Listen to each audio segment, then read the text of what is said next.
Ever since its original release in 2005, Shadow of the Colossus for the PlayStation 2 has become a key piece of evidence in judging video games as an art form. Its grand vistas, cinematic camera angles, melancholic storytelling, sense of epic scale, and ingenious game design all bled together to create a moving and unforgettable experience. Shadow of the Colossus, the new remake by Bluepoint Games, made from the ground up for the PlayStation 4, retains all those qualities set by the original release, and manages to iron out many of the original's kinks in the process. The end result is a gorgeous, deeply affecting game that shouldn't be missed by old fans or newcomers itching to see what all the praise has been about.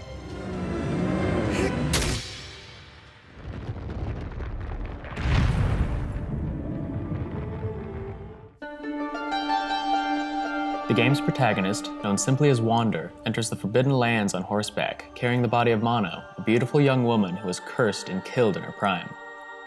After laying Mono down on a sacred altar, an ominous voice tells Wander that in order to resurrect her, he must slay the 16 massive beasts known as the Colossi that roam the Forbidden Lands. It's a simple yet mysterious story, one that fans are still parsing over to this day in an attempt to uncover its finer details. This basic tale remains untouched in this remake, though it does come to life with detailed character models and a gorgeously realized world.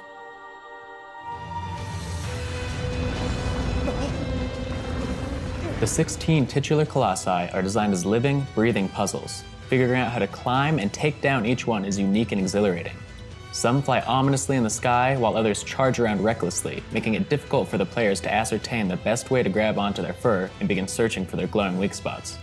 Wander has a sword and bow at his disposal, both necessary throughout the game to weaken, distract, or get the attention of the colossi.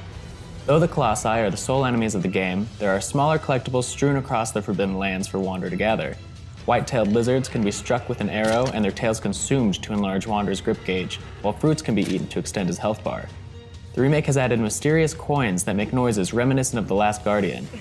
At this point, it's unclear exactly what these coins are used for, but tracking them all down will surely keep returning fans occupied for quite some time. Although the original Shadow of the Colossus was gorgeous in its own right, Bluepoint Games have outdone themselves, creating every graphical asset from the ground up.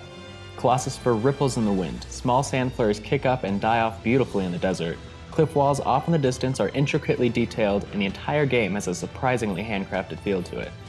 Although much of the Forbidden Lands is open space that's quickly passed over during each journey to a new Colossus, Bluepoint Games make every inch of the world shine. They employ modern techniques like dynamic depth of field, volumetric fog, motion blur, dynamically generated fur on each of the Colossi, and more to make the game as visually pleasing as possible. The only common technical shortcoming was some asset pop-in while horse riding across grassy fields. Never detracted from the game, but it certainly was noticeable. The game's photo mode is one of its most compelling features. At any point, the player can press a button and pause the game completely.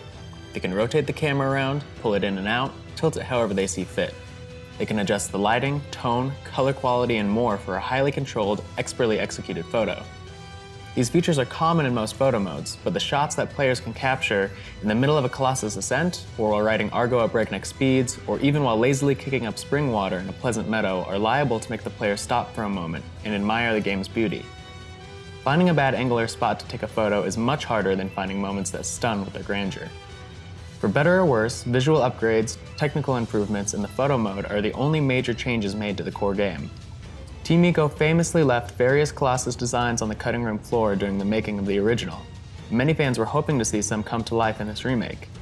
The 16 original Colossi remain the only beasts in the game. Adding more of them in certainly could have padded out the relatively slight playtime of 5 to 8 hours.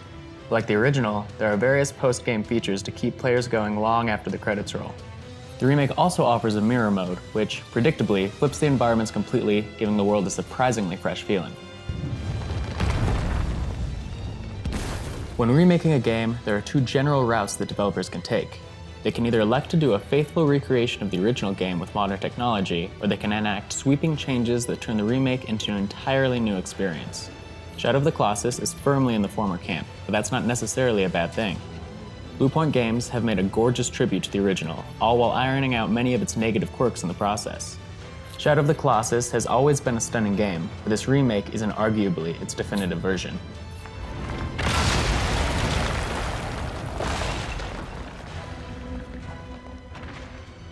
If you liked this review, be sure to hit the like and subscribe button. Otherwise, for everything Shadow of the Colossus and gaming related, head on over to hardcoregamer.com for your fix.